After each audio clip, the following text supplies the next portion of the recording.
Shalom, ada sukacita, banyak berkat, duit lancar. Tuhan Yesus memberkati saudara. Salam jumpa kembali sahabat Richard Surinta dimanapun saudara berada. Saya Pendeta Richard Surinta selalu hadir untuk memberkati saudara. Jangan lupa subscribe, klik loncengnya, dan share supaya orang lain diberkati Tuhan dan saudara pun juga diberkati Tuhan. Hari ini saya mau bicara tentang, di video ini, tentang hidup yang seimbang. Banyak hal yang harus kita lakukan dalam dunia ini, tetapi harus ada keseimbangan hidup. Di dalam Pengkhotbah pasal 3 ayat 1 dikatakan, untuk segala sesuatu ada masanya, untuk apapun di bawah langit ada waktunya. Artinya saudaraku yang kasih dalam Tuhan, di seluruh dunia ada satu prinsip yang berlaku secara universal, adalah prinsip keseimbangan. Keseimbangan, maka akan terjadi keadaan yang buruk dalam hidup seseorang. Misalnya, kalau tubuh tidak seimbang antara kerja dan istirahat, pasti sakit. Kalau pola makan yang tidak seimbang, maka akan terkena penyakit karena makanan. Kalau alam semesta tidak seimbang, hanya hujan saja, maka akan terjadi banjir. Hidup ini harus punya keseimbangan. Apa yang terjadi dalam hidup pribadi ketika tidak ada keseimbangan dalam seseorang? Saya mencatat sini, yang pertama akan terjadi frustasi. Frustasi itu bisa saja terjadi dalam kehidupan seseorang. Dirinya tidak bahagia dalam hidup, merasa putus asa, tidak ada gairah kehidupan. Yang kedua, burnout, terbakar habis.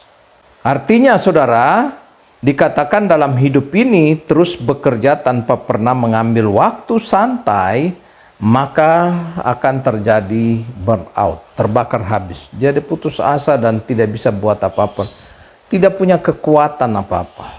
Area hidup yang perlu diseimbangkan. Pertama adalah keseimbangan mental. Itu Roma 12 ayat 2. Keseimbangan mental. Kita harus menyeimbangkan mental, pikiran kita, agar hidup kita menjadi bahagia dan penuh sukacita. Jangan biarkan hal-hal duniawi menguasai Anda.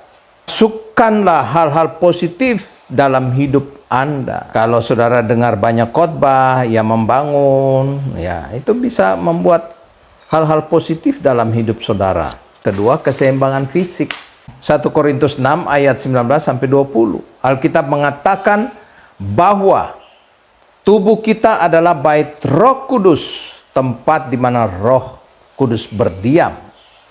Oleh sebab itu kita harus menjaga tubuh ini dengan baik, memiliki pola makan yang benar, memiliki istirahat yang cukup, jangan kotori tubuh Anda dengan racun, nikotin, dan sebagainya. Yang ketiga, ya, 5 area yang harus kita seimbangkan. Keseimbangan spiritual.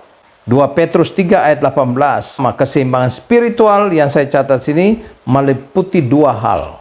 Yang pertama, pengetahuan akan Kristus adalah pengenalan kepada Kristus dari sisi intelektual atau secara teologi. Ya. Saudara, keseimbangan spiritual, pengetahuan akan Kristus, dan yang kedua adalah pengenalan.